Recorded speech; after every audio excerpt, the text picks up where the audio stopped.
Hello children, Geeta Jaykumar once again welcoming you to our next session in science. Hope all of you are fine and safe. Children, be safe. Now, in our chapter, in this session, we are going to deal with a very important chapter, that is reproduction in animals. Children, we have learned about many other life processes, either in 8th standard or in your other classes. We have learned about digestion, we have learned about nutrition, we have learned about respiration, circulation, etc. Now, all these life processes are very much essential for the survival of a living organism. But then, this chapter that we are going to deal with in this session is reproduction. It is not that much essential for our survival. What I mean to say is that without reproduction, a person can definitely exist. A living organism can definitely exist. But then, what is the importance of reproduction? Why is it an important aspect of our life? Because reproduction helps in the continuation of species. It helps in increasing the number of organisms belonging to a particular species. If reproduction had not been there, or if reproduction had not taken place in a uniform manner, then the number of organisms in this universe or on this planet Earth would have just come to a stop.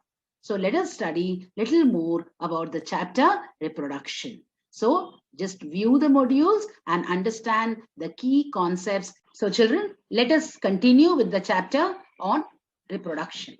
What is reproduction? It is the basic biological process by which the organisms give birth to organisms similar to themselves. Every living organism that you see around you, it is a result of reproduction. The many known modes of reproduction are generally classified into sexual and asexual reproduction. Without reproduction, there is no life. So there are two basic modes of reproduction. They are sexual and asexual reproduction. What is sexual reproduction? Sexual reproduction needs the involvement of two individuals of opposite sex. That means one is a male, other one is a female. During sexual reproduction, the female produces eggs or the ova, and these eggs are fertilized by the gametes produced by the male called the sperms. And after the fusion between the sperms and the egg, an embryo is formed which develops into adult. But then the sexual reproduction occurs only in the higher forms of organisms. There is one more reproduction, that is asexual reproduction, in which only one individual is involved. There is no need of any other individual. Generally, lower organisms or lesser formed organisms only reproduce by the asexual mode. So what are the objectives of this lesson?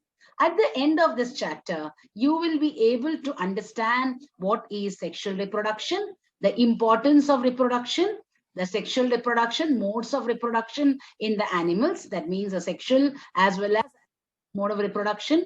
You will be able to compare the merits and demerits of the sexual and the asexual modes of reproduction. You will be able to explain in detail about the human reproductive organs. You will be able to say the identify the type of fertilization in the animals. You will be able to differentiate between oviparous and viviparous animals, and you will be able to explain the process of in vitro fertilization or the formation of test tube babies, and explain the importance of cloning. Now let us go over to the human reproductive system, that is the male reproductive system. In a male body, the sex organs or the genital organs, we say, are located both inside and outside the pelvis. The male genital organs include the following structures.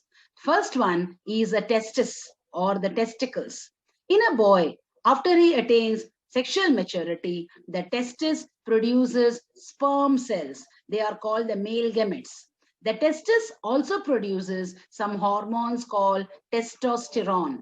The testosterone is a hormone that is responsible for some changes taking place in the boys, like their deep voices, bigger muscles, body hair, facial hair, etc., and also helps in the production of sperms. So the testis is the male reproductive organ that helps in the formation of the sperms. Testis also produces a hormone. Along with the testis, in the male body, there are some ducts. They are called the sperm ducts. Alongside the testis, the epididymis and the vas deferens. You can see the tube-like structures. They are called the vas deferens. The vas deferens is a muscular tube that passes alongside the testicles and transports the sperm containing fluid called the semen. The epididymis is a set of coiled tubes, one for each testis, that connects to the vas deferens. So in this part, you have learned about the sperm ducts, and which are just, or the vas deferens, which run alongside the testis. And the sperms are released by the testis. Now we go over to the scrotum. The testicles or the testis hang in a pouch or a bag-like structure outside the pelvis called the scrotum. It is a bag of skin. It helps to regulate the temperature of the testis, because the testis always has to be kept at a temperature lower than the body temperature to produce the male gametes or the sperms. The scrotum can change the size to maintain the right temperature. When the body is cold, the scrotum just shrinks and becomes tight to hold the body heat. And when it's warm, the scrotum becomes larger and loose so that the extra heat can be liberated. So the scrotum maintains the temperature for the release of the sperms. Sperms can always be produced at a temperature lower than the body temperature.